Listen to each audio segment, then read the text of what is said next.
Nous sommes ici à l'abattoir de la commune de Beauvilliers, en plein cœur de la Normandie. Comme chaque Aïd, Youssef Riani supervise pour le compte d'une association l'abattage, selon le rite musulman, de plus de 100 moutons destinés aux familles du département de la Seine-Saint-Denis. D'autres, comme Hamza, préfèrent faire le déplacement depuis Paris pour suivre de près l'opération du sacrifice. Écoutez, c'est pour faire plaisir surtout aux enfants, parce que assister à l'Aïd, à voir les moutons surtout, c'est quelque chose d'important. Donc, vous avez fait combien de kilomètres? Je crois 200, par là, 200 km. 200 km pour sacrifier son mouton.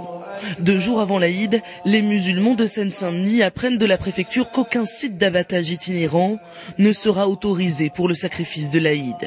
Les associations musulmanes du 93 dénoncent l'absence de volonté politique et réfutent l'argument avancé par le Conseil général de Seine-Saint-Denis qui invoque le principe de laïcité pour ne pas financer un tel projet. Dans le 78, le département du 78, le Conseil général a pris en charge l'achat d'un abattoir, c'est que, en principe, ça ne doit pas être en opposition avec le principe de laïcité. Donc, on ne peut pas penser que la laïcité, elle est bafouée dans le 78, elle est respectée dans le 93. Le Conseil général a bien mis à disposition un terrain, mais refuse d'aider financièrement.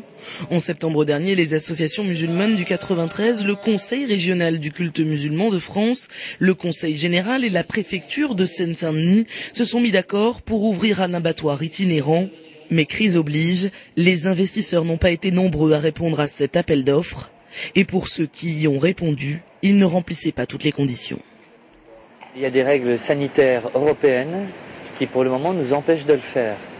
Donc on est en train de chercher une solution pour être en accord avec les règles européennes et permettre aux musulmans d'avoir le mouton pour l'Aïd. Les différents acteurs se rejettent la responsabilité. En attendant, les 450 000 musulmans de Seine-Saint-Denis devront attendre encore quelques années avant de trouver les fonds nécessaires. Pour l'instant, ils iront acheter de la viande dans les boucheries halal, dans les grandes surfaces ou pour le respect du rituel aller dans des abattoirs, loin, très loin de Paris.